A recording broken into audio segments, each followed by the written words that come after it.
Merci 2020. Tu es arrivé avec grand fracas et tu as tout balayé sur ton passage. Mes plans, mes espoirs, mes attentes, mes objectifs et même mes certitudes. Rien ne s'est passé comme prévu. Et tu nous as tous mis dans le même bateau. Qu'on soit honnête, tu n'as pas été la plus facile des années.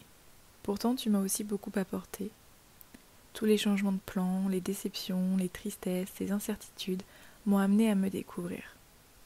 2020, tu as créé beaucoup de remous. Mais face à l'adversité, tu as créé beaucoup plus de force et de beauté que je ne le vois au quotidien.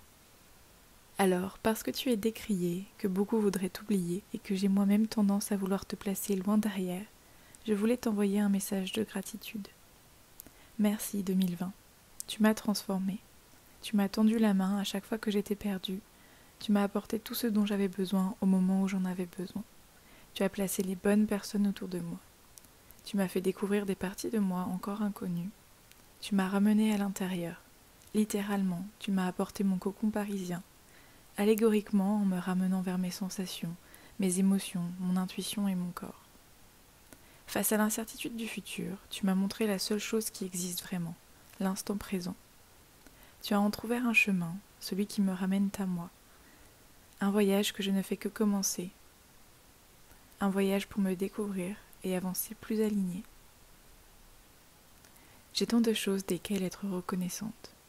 Alors oui, je te dis merci. Merci 2020. Bonjour 2021. Ton arrivée se fait plus timide pour moi que l'avait été l'arrivée de 2020. L'atmosphère est mitigée. Je suis heureuse de te voir arriver, mais incertaine de ce que tu vas apporter, incapable de me projeter. Un magnifique brouillard où il est difficile de distinguer à plus de quelques mètres. Chaque pas nous dévoile un petit peu la suite, et on ne sait pas encore si nous découvrirons une mer calme ou agitée. Alors, cher 2021, je ne te commence pas avec autant d'objectifs que j'ai pu en avoir les années précédentes. Et si, en réalité, c'était exactement ce dont j'avais besoin ? Lâcher prise. La leçon principale de 2020. Lâcher prise sur ce que je ne contrôle pas. Me concentrer sur ce que je contrôle, sur moi-même. Pas dans un sens égoïste ou égocentrique. Dans le sens où, peu importe comment on agit ou ce que l'on exprime, nous partons toujours de nous-mêmes, de qui nous sommes, de notre état d'esprit. J'ai la certitude que de cette année ressortiront des choses magnifiques que je ne peux pas imaginer aujourd'hui, comme je ne pouvais pas imaginer ce que m'apporterait 2020. Alors, aujourd'hui, sans attente forte, je fais quand même le choix de penser que, 2021, tu seras belle, et que peut-être les objectifs que j'ai en tête feront partie de tes plans. Je choisis de croire en toi sans laisser le négatif, la peur et l'anxiété prendre le dessus. Même si les plans changent encore, je crois pouvoir trouver la joie, la paix et l'amour dans l'incertitude.